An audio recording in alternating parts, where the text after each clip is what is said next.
অনুমোদন ছাড়াই পুরাতন ব্যাটারি পুড়িয়ে পরিবেশের জন্য ক্ষতিকর সীসা উৎপাদনের অভিযোগে চাঁপাইনবাবগঞ্জে একটি কারখানায় অভিযান চালিয়েছে প্রশাসন। এ সময় ভ্রাম্যমাণ আদালতের মাধ্যমে ৮ জনকে কারাদণ্ড ও অর্থদণ্ড দেওয়া হয়েছে।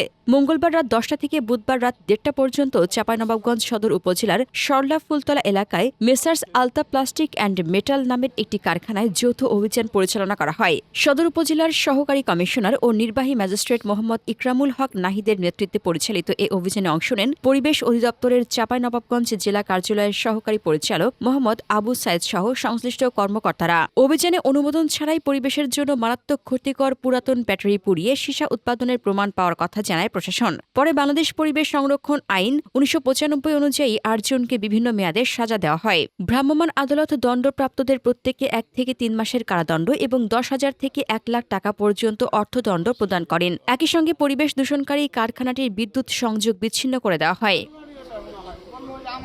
চাঁপাইনবাবগঞ্জ থেকে মোহাম্মদ অনিক দেওয়ানের পাঠানো প্রতিবেদন।